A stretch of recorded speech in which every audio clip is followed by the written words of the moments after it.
Hi friends, how are you. So बात कर लेते हैं कि अभी का जो कलेक्शन है आज का दे दे प्यार दे टू का, उसके बारे में। देखो, इसका ओवरऑल देखा जाए दोस्तों, मैं पूरा का पूरा आपको अब ये इसका डिटेल दे चुका हूँ। तो उस बारे में नहीं बात करेंगे कितना होना चाहिए था, क्या होना चाहिए था। पूरा बता दिया है मैंने कि मूवी है मुश्किल में। 100 नेट करेगी तो हिट होगी, 90 नेट करेगी तो एवरेज होगी। दोनों के चांसेस सच बोलूँ तो नहीं है। सच बोलूँ तो कम नहीं है, नहीं है, ये फैक्ट है। खैर, हो जाए तो करिश्मा हो जाए कुछ। बट मैं बहुत प्रैक्टिकल बंदा हूँ, मैं तुम लोगों को नहीं झूठी उम्मीदें दे सकता हूँ जो बाकी के शायद कुछ यूट्यूबर्स दे रहे होंगे। तो क्योंकि तुम लोग भी जानते हो हिट फ्लॉप का जो वर्डिक्ट है वो बॉक्स ऑफिस इंडिया ही देता है। और आज का तो शॉकिंग कलेक्शन आ गया भाई, इतना शॉकिंग आया है कि मैं आपको बता दूँ। थोड़ा सा मैं आज और टाइम पे वीडियो बना रहा हूँ। हाँ, मतलब बाद में मुझे करेक्ट कर लेना। ओके। अब क्या हुआ, मॉर्निंग 6% थी, आफ्टरनून 8% थी, और इवनिंग 8.5% था आज का।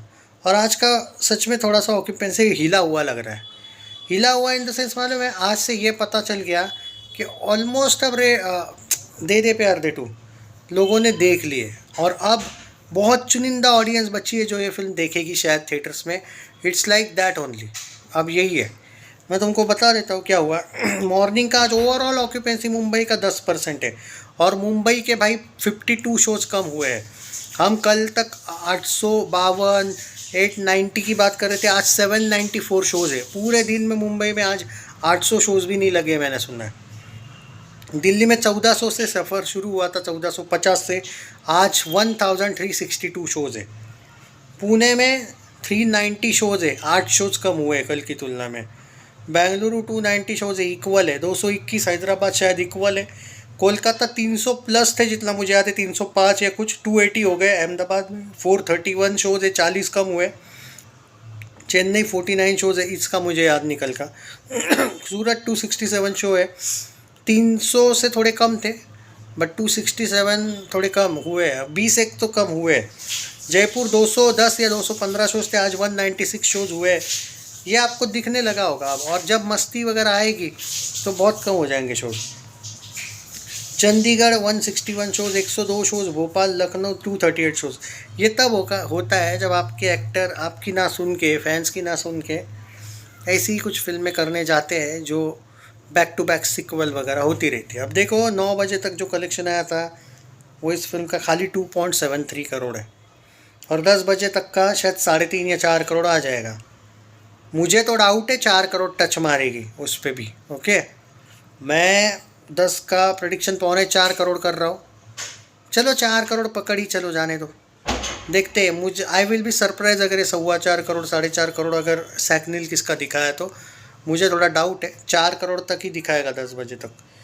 दिखा दे तो अच्छी बात है, 4 साढ़े 4 वही है। पर फिर कल की तुलना में कम हुआ कलेक्शन। वही बात है, हम जो बोल रहे हैं कि प्रोड्यूसर ज़्यादा से ज़्यादा नेट कलेक्शन 65 तक लेके जाएगा या 70 तक। पोस्टर्स नेट में बोल रहा हूँ मैं, इसको 100 नेट चाहिए हिट के लिए, और ट्रेड फिगर 65 वगैरह तक जाएगा। चलो इसमें 10 करोड़ ऐड कर लो, ट्रेड फिगर शायद 75 जाएगा, प्रोड्यूसर फिगर शायद 80 करोड़ नेट तक जाए। But verdict will not change. मैंने पहले भी बोला, ट्रेड में अगर ये 90 नेट गई तो ये एवरेज का चांस है। ट्रेड में ये 100 नेट गई तो हिट का चांस है। और ये दोनों भी अब सिनारियोज नामुमकिन है। नहीं मतलब मुश्किल वाली बात ही छोड़ दो कि भाई मुश्किल ही नहीं, नामुमकिन वो वाला। इस बार ना मुश्किल, अब मुश्किल भी मुझे लगता है और नामुमकिन भी लगता है, और जो है वो है। तो अब आई थिंक इवन अगर आप ये बोलते हो कि सन ऑफ सरदार का असर दे दे प्यार दे पे हुआ है, तो कुछ लोग ये भी बोल सकते हैं कि धमाल 4 पे भी असर हो सकता है। नहीं, मैं यहाँ पे बोलूँ कि धमाल 4 पे असर होने का चांस कम है। हुआ ये था कि इस साल रेड 2 तक सब कुछ सही था। सन ऑफ सरदार 2 जब आई थी तब पूरा का पूरा जो एक हाइप वगैरह थी अजय ने अपनी कम करवा ली। और दे दे प्यार दे 2 क्लियरली लग रहा है कि लोग OTT पे ही देखना चाहते थे, जो कि हुआ है। अब यहाँ पे तुम अगर ये बोलोगे कि धमाल 4 पे असर पड़ेगा, क्योंकि नहीं भाई, देखो सरप्राइज हिट हुई थी धमाल, 2019 की बात है, 6 साल पहले, और सरप्राइज हिट थी वो। और धमाल 4 कि जो एक हाइप है ना, देखो इसमें एक है कि आई थिंक अजय है प्रोड्यूसर उस फिल्म का, उसमें से आप जो बजट है उसमें से 40-50 करोड़ तो माइनस कर लो उसकी फ़ीस, तो उसकी फ़ीस उस फिल्म में नहीं होगी, तो उस वजह से चांस है चलने का, क्योंकि और उसमें सपोर्टिंग कास्ट भी ज़बरदस्त है, शायद अनिल कपूर वगैरह, माधुरी दीक्षित वगैरह भी है ना, कुछ नए भी लोग ऐड किए। नहीं भाई, धमाल को ये मत बोलो। मैं ये बोला था कि सन ऑफ सरदार का असर दे दे प्यार दे पे पड़ेगा, और वो पड़ा। पर मैं खुद ये बोल रहा हूँ कि धमाल 4 पे असर नहीं पड़ेगा, सिर्फ रिलीज डेट चेंज कर लो यार। टॉक्सिक के साथ मत आओ भाई साहब please. I think toxic change हुई ना, नहीं लव एंड वॉर चेंज हुई। हाँ, टॉक्सिक के साथ नहीं आनी चाहिए, स्क्रीन काउंट्स का मसला होगा मुझे जो पर्टिकुलरली लगता है। एक कॉमेडी फिल्म का नहीं होना चाहिए क्लैश। अब यहाँ पे रिलीज डेट तो है उसकी प्रॉब्लमेटिक, तो अगर वो चेंज कर लेते तो भाई धमाल 4 सेफ है।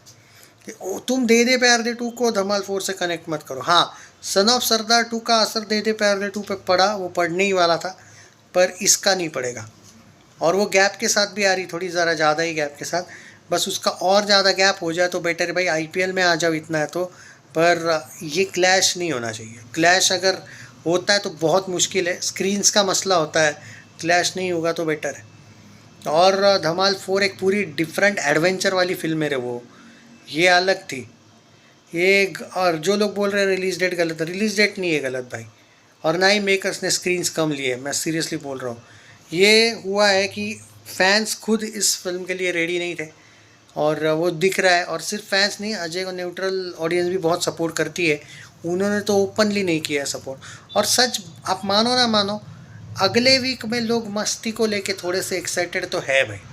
ओपनली अडल्ट कॉमेडी है भाई, और भारत में ठरकी ऑडियंस बहुत है भाई। मस्ती 4 वो फिल्म है जो बहुत से लोग, अरे मुझे, मैंने बोला था ना, ग्रैंड मस्ती को जब मैं गया था भाई फर्स्ट डे फर्स्ट शो, अरे लोग पागल हो गए थे भाई, और फुल अडल्ट अडल्ट फिल्म थी वो। मैं ग्रैंड मस्ती की नहीं बात कर रहा हूँ, पूरा हाइप इसका ग्रैंड मस्ती जैसा हुआ है। और जो पेड प्रमोशन किया है ना, जो इन लोगों ने किया ही नहीं, जाके देखो ज़रा, वो मस्ती वाले तीनों भी, रितेश देशमुख, आफ्ताब शिवदास हनी और विवेक ओबेरॉय, सब जगह पे कॉलेज वॉलेज में जाके प्रमोट कर रहे। दे दे प्यार दे वालों ने किया क्या प्रमोशन कुछ? तो आप प्रमोशन नहीं करते हो, आप कुछ भी। और प्रमोशन कौन कर रहा है? वो मीज़ान जाफरी, वो रकुल प्रीत सिंह। तो तुम्हारा मेन लीड एक्टर प्रमोशन में तक नहीं आ रहा है यार तो ये थोड़ा होने वाला था। और बिग बॉस कोई प्रमोशन नहीं होता है यार, बिग बॉस हो, कपिल शर्मा हो, लोगों के बीच प्रमोशन होना चाहिए ना, जैसे एक दीवाने की दीवानियत वालों ने किया, सुपर हिट हो गई फिल्म, थामा जैसों को एवरेज कर दिया उस फिल्म ने। तो देखो यार, जाने दो, अब इस पे बात करके फ़ायदा नहीं है। कलेक्शंस देते रहेंगे। 4 करोड़ के लिए स्ट्रगल करेगी आज, शायद 3.25 से लेके 4.25 करोड़ का प्रेडिक्शन है मेरा।